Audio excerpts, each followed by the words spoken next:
دنیا میں امام علی رضا علیہ السلام فرماتے ہیں کہ بندہ دنیا میں چاہتا ہے کہ آخرت سکون سے بن جائے، موت کے وقت راحت میں نصیب ہو جائے، تو اسے کیا کرنا چاہیے؟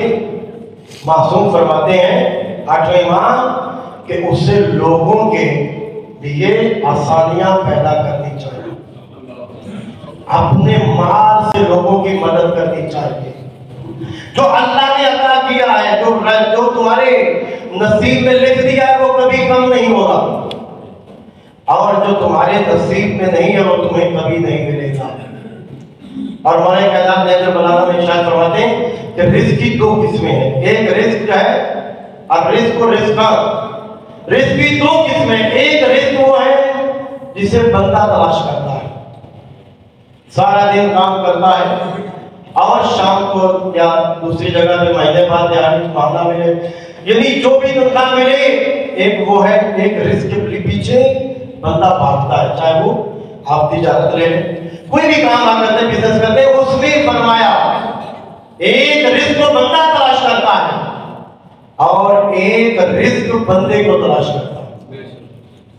جس کو بندہ جس کے پیچھے بھاگے گا ہو سکتا ہے وہ ملے یا نہ ملے،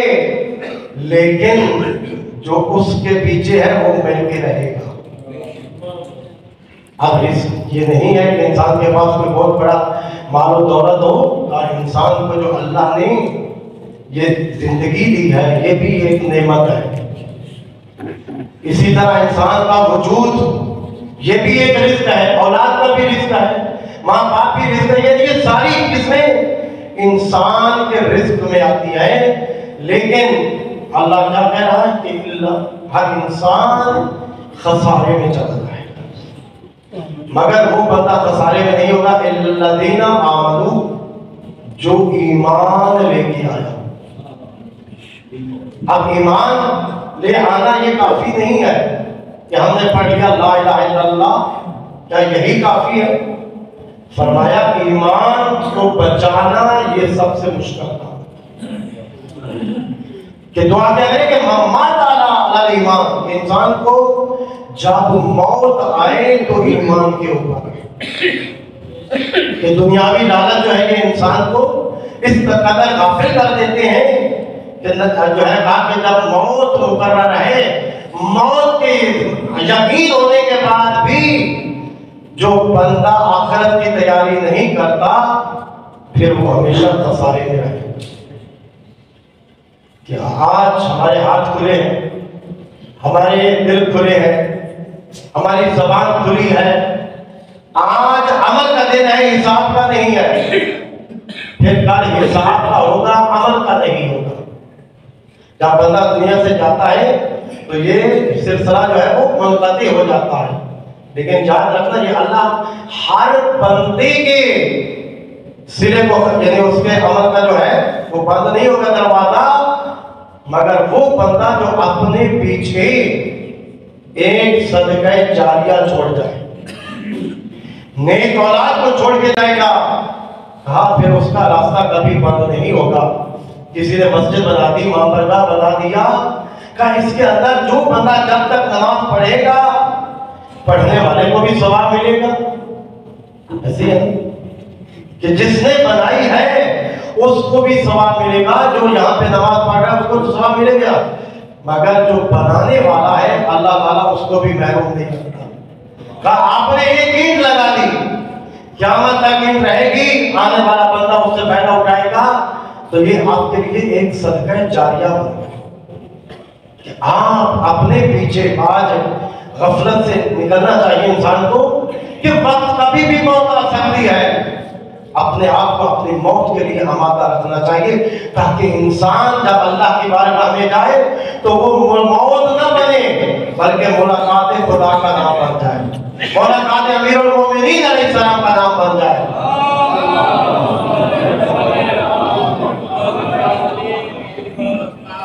اور موت مرنے کے بعد بھی ہمارے معصوم شخصیت فرماتی ہے کہ آپ نے گھبرانا نہیں ہے، ہم قبر میں بھی آپ کے پاس ہیں۔ معصومین قبر میں بھی آتے ہیں، اور انسان جو دنیا میں عمل کرتا ہے وہ عمل جو ہے یہاں پہ